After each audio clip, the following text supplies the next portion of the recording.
Patriots fans, this is the time of year when every mock draft feels like gospel, until it doesn't. And no team brings more chaos to draft weekend than the New England Patriots. But what if this time, instead of zigging when everyone expects them to zag, they made all the right moves? What if the Patriots nail this draft?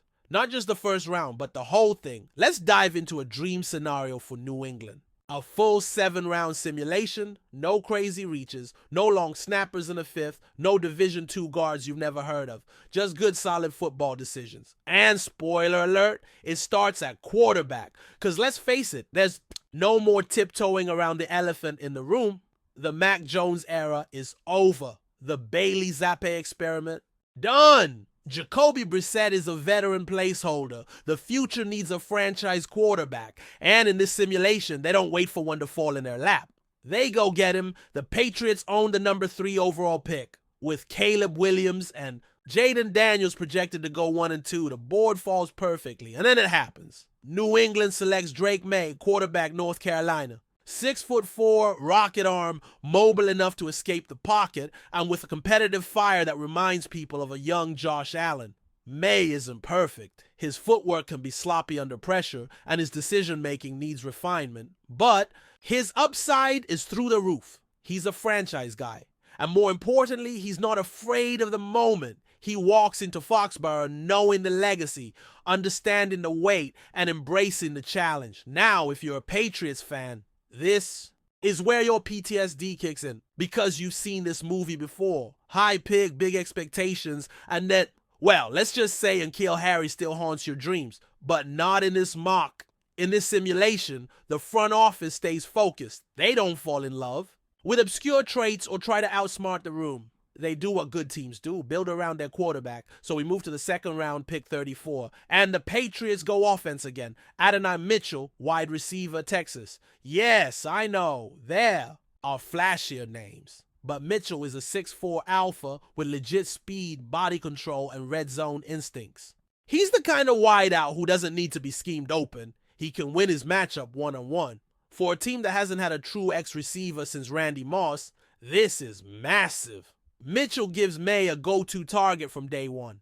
And together, they have the potential to grow into something special. Now you got your quarterback and your WR1, but you're still not protecting the kid. That changes in the 3rd round with pick 68. To 668, the Patriots take Patrick Paul, offensive tackle, Houston, a mountain of a man, 6'7", 330 pounds, 35-inch arms. He's raw, yes, but the tools, they're elite. Paul can sit behind Chukwuma Okorafor. For a few weeks, learn the pace of the NFL, then take over. He's a long-term answer at left tackle. And after what we've seen from the Patriots' offensive line in recent years, that's not a luxury. It's a necessity. 3 picks, 3 offensive players. And for once, no one's mad. This is what building around a young quarterback looks like. You get him weapons, you protect him, and you give him a fighting chance. But New England isn't done yet, because in round 4, they double down on the offensive line. At pick 103, they snag Brandon Coleman, guard TCU.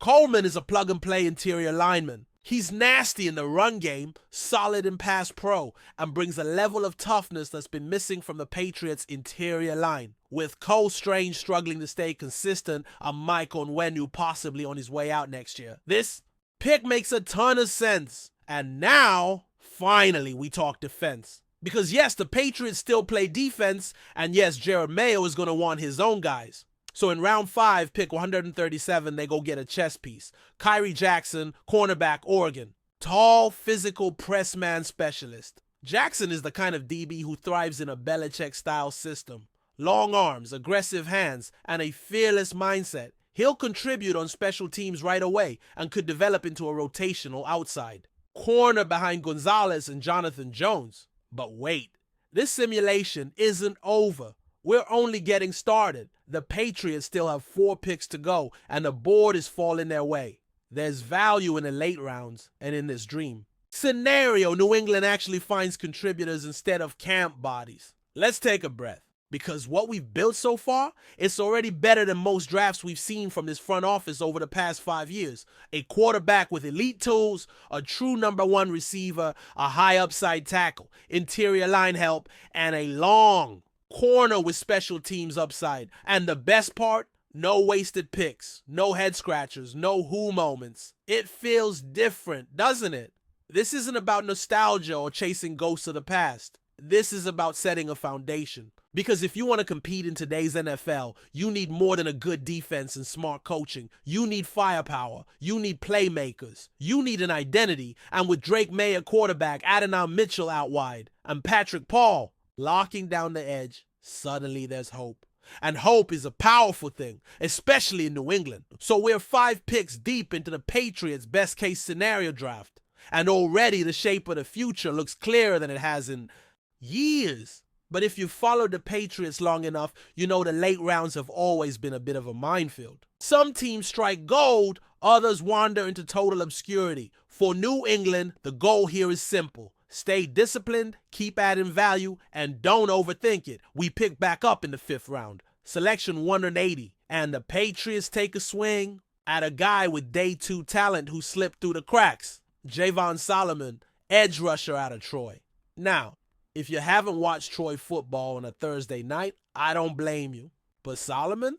This kid can play. He racked up 16 sacks in his final college season. That's not a typo. 16. He's relentless, he's twitchy, and while he's a bit undersized for the traditional NFL edge role, you can't teach his motor. You put him in a pass rush package next to Matthew Judon and Keon White, and suddenly you've got something. At worst, he's a rotational disruptor. At best, he's a day 3 steal in the mold of Trey Flowers. Now we're into round 6. Pick 193. This is the area where the Patriots have historically done one of 2 things. Either find solid special teamers or roll the dice on raw athletes. In this case, they go with someone who checks both boxes. Edefwan Ulafosio, linebacker from Washington. He's not the biggest or the flashiest, but he's instinctive. He flies to the ball, and he's got the kind of leadership makeup that screams locker room guy. Think Jawan Bentley, but quicker. He's a core special teamer from day 1 with the ability to develop into a coverage linebacker in sub-packages. For a team that has often looked flat-footed against tight ends and backs in the passing game, this is a quiet but meaningful upgrade. And now, as we drift deeper into the draft's final phase, we hit pick 231. This is where scouting really shows, and the Patriots make another value play. Tylen Grable, offensive tackle from UCF. A former tight end who transitioned to left. Tackle. Grable is all about upside. He moves like a much smaller man, has a wide base, and shows good hand placement and pass protection. He's not ready to start, but that's fine. He doesn't have to be. You give Adrian Clem a year to work. With him, and you might find yourself with a long-term swing tackle, or even a starter, without burning a premium final pick. Round 7. Selection 245, and the Patriots close this thing out with a move that will make some fans scratch their heads and others quietly nod in approval. Malik Washington, wide receiver, Virginia. He's small, 5'8", maybe 190 soaking.